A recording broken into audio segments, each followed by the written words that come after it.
Hello' বন্ধুসকল, আপোনাৰ সকলোকে আছামিজ ট্ৰেভেলাৰ 365লৈ স্বাগতম জনাই আজিৰ ব্লগটো আৰম্ভ কৰিছোঁ। তো বন্ধুসকল, আজি মই গৈ আছোঁ ইণ্ডো ভূটান বৰ্ডাৰলৈকে। তাত অলপ কিবা কিবি এক্সাইটিং কাম কৰি আছোঁ, একদম বেলেগতকৈ বেলেগ। তো আপোনালোকে শেষলৈকে চাই থাকিব ভিডিঅ'টি। আহকচোন চাওঁ। তো বন্ধুসকল চাওক, কেনেকুৱা লাগিছে, কি প্ৰাকৃতিক পৰিৱেশ চাওক না।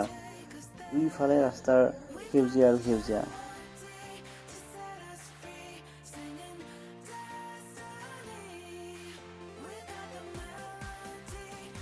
কেনেকুৱা ধুনীয়া বিউটিফুল এটা প্লেচ হয়। আমাৰ ওচৰতে আছে, পাঠশালাৰ পৰা বেছি দূৰ নহয়। এইটো 30 to 40 কিলোমিটাৰ হ'ব, তাতকৈ বেছি নহয় এইখিনি ঠাই। আপুনি এটা ঠাইৰ পৰা ভাবকচোন কিমান লাকি। যিবিলাক মানুহ দিল্লী বা এনেকুৱা মেট্ৰ' চিটিবিলাকত থাকে, তেওঁলোকে লাখ টকা দিলে এনেকুৱা ফ্ৰেছ মানে বতাহ উশাহ ল'ব সিহঁতে নোৱাৰে। চাওক না, ইমান ধুনীয়া ভিউ, আল্টিমেট লাগিছে।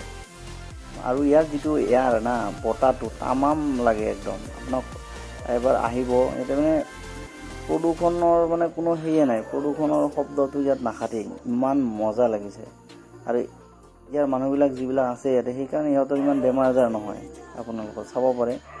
আৰু ময়ো আহোঁ এইটো ঠাইত আহোঁ মাজে মাজে, মানে ফ্ৰেছ যিটো বতাহ পায় সেইখিনিৰ কাৰণে ইয়াত অহা যায় কেতিয়াবা কেতিয়াবা। আৰু আমাৰ নৰ্থ ইষ্টত বহুত ধুনীয়া ধুনীয়া ঠাই আছে। আপুনি যদি যায় শ্বিলং যাব পাৰে, গেংটক যাব পাৰে, ছিকিম যাব পাৰে, ভূটান আছে ওচৰতে, অৰুণাচল আছে, অসমখনতো আছেই। তো আমি ছুইজাৰলেণ্ডত দেখা পাওঁ, কিন্তু মই ভাব হয় আমাৰ ইয়াতে বহুতখিনি চাবলগীয়া ঠাই আছে। এনেকুৱা নান্দনিক পৰিৱেশ এটা আপুনি কিমান দূৰলৈকে যোৱাৰ কি দৰকাৰ আছে, এনেকুৱা আমাৰ ইয়াতেই আছে। আৰু এইবিলাক ঠাইত মই আহোঁ, কিছুমান বিভিন্ন ধৰণৰ সেই কৰোঁ, এক্টিভিটিছ কেতিয়াবা কৰোঁ, তাৰমানে এক্সাৰচাইজ কৰোঁ, এইবিলাক কৰোঁ। আপোনাক দেখাই আছোঁ, চাবচোন লাষ্টলৈকে। এইটো কয় চিকিৎসাচন হয় ইয়াত। মানে মোৰ এটা ফিল হয়, আৰু ইয়াত যদি মই এক্সাৰচাইজ কৰোঁ, মোৰ এটা দেহাটো মানে এনেকুৱা লাগি যে একদম এক্সট্ৰা এটা এনাৰ্জেটিক ফিল আহে তাৰমানে। সেইকাৰণে ইয়াত এইবিলাক কৰোঁ। আপোনালোকে আহিব কেতিয়াবা এইবিলাক ঠাইত, মানে বহুতে আহিছেই চাগে। মই মানে ভাবিলোঁ আজি ব্লগ এটা বনাওঁ, সৰুকৈ হয়। যদি ভাল পায় চেনেলটো ছাবস্ক্ৰাইব কৰি ল'ব, আৰু ভাল ভাল ভিডিঅ' দিবৰ কাৰণে চেষ্টা কৰি থাকিম। লাইক কৰিব, আৰু মাজে মাজে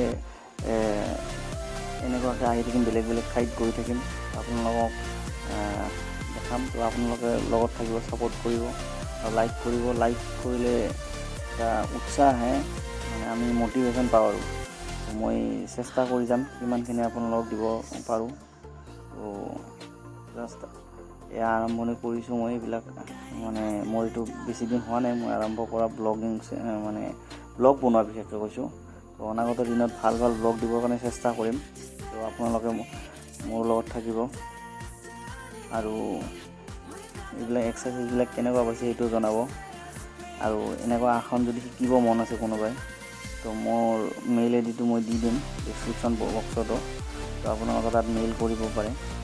তো মই বিভিন্ন এক্সাৰচাইজ কৰোঁ, বিভিন্ন কিছুমান মানে বিভিন্ন বেমাৰৰ কিছুমান জানো মই।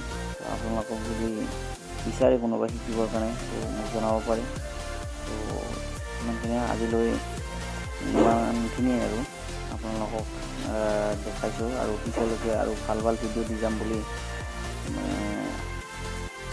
আশা কৰিব পাৰে। আৰু আপোনালোকে মোক পৰামৰ্শ দিব, দিহা পৰামৰ্শ বহুতেই জৰুৰী হয়। আৰু এদিনতে কোনো পাৰফেক্ট হ'ব নোৱাৰে, আৰু এদিনত বুলিয়ে নহয়, আপুনি কোনো মানুহ পাৰফেক্ট নহয়েই, ইমান সহজ নহয়। আমি বাৰু শিকি যাব পাৰোঁ বিভিন্ন বস্তু। মই চৰকাৰী চাকৰি হিচাপত বেংকত কৰ্মৰত এজন ব্যক্তি। তো মোৰ হাতত সময় যথেষ্ট কম, তথাপিতো মই যিখিনি বাহিৰা টাইমখিনি মই এনেকৈ স্পেণ্ড কৰোঁ। অলপ আনকমন টাইপৰ কাম কৰি ভাল পাওঁ, এক্টিভিটিছ কৰিব খোজোঁ। তো আপোনালোকে মোক ছাপোৰ্ট কৰি যাব। আপোনালোকক আগলৈকে আৰু ভাল ভাল ভিডিঅ' দিবৰ কাৰণে আমি চেষ্টা কৰি যাম। তো থাকিব সদায়, শ্বেয়াৰ কৰিব নাপাহৰিব, শ্বেয়াৰ কৰিব আৰু ছাবস্ক্ৰাইব কৰিব চেনেলটো। তো ছাবস্ক্ৰাইব কৰিলে এতিয়া মটিভেশ্যনটো আহে, ভাল লাগে। মানুহে চালে ভাল লাগে। কিবা এটা দিবৰ কাৰণে ট্ৰাই কৰিছোঁ, তো কিবা কিবি ভুল হ'বও পাৰে। নিজৰ ঘৰৰ পৰিয়ালৰ ব্যক্তি হিচাপত, পৰিয়ালৰ সদস্য হিচাপে আপোনালোকে সেই কৰি ল'ব। আৰু কৰি পেলাই আজিলৈ ভিডিঅ'টো ইমানতে সামৰিছোঁ। ধন্যবাদ।